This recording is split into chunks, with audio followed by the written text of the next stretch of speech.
Hello guys, কেমন আছো তোমরা সবাই? আশা করি সবাই ভালো আছো আর আমরাও ভালো আছি। আজকে বেরিয়ে পড়েছি বর্ধমানে মা কৃষ্ণকালী মায়ের মন্দিরের উদ্দেশ্যে।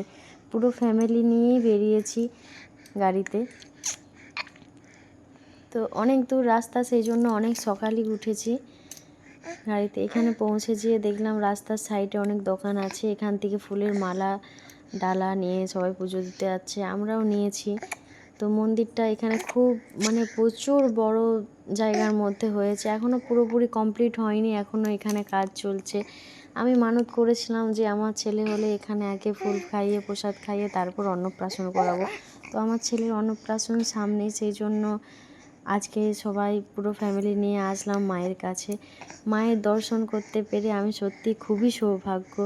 আমি কোনোদিনও ভাবতে পারিনি যে আজকে আমি এখানে মায়ের দর্শন করতে আসবো, কোনোদিন আসতে পারবো।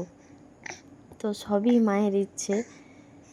আমার তো খুবই ভালো লাগছে, জায়গাটা এত সুন্দর পরিবেশে মন্দিরটা গড়ে উঠেছে, তোমরা না আসলে বুঝতেই পারবে না। এখনও মন্দিরের অনেক কাজ বাকি আছে, এখনও কাজ চলছে। আমরা গিয়ে দেখলাম যে ওখানে এখনও কাজ চলছে, ওখানে থাকার ব্যবস্থা হচ্ছে।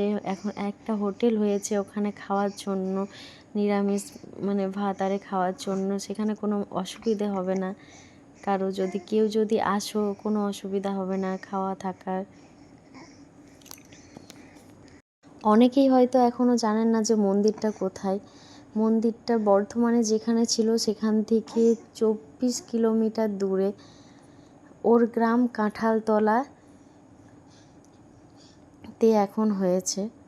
তো আমাদেরও আসতে অসুবিধা হয়েছিল, কারণ আমরা ওই প্রথম আসছি, জায়গাটা ঠিক জানি না, অনেকটাই দূর, সেই জন্য এদিকে আসা তো কোনো দিন হয়নি, ওই জন্য আমাদের আসতে অনেক দেরি হয়ে গেছে। সবাই ভালো থেকো।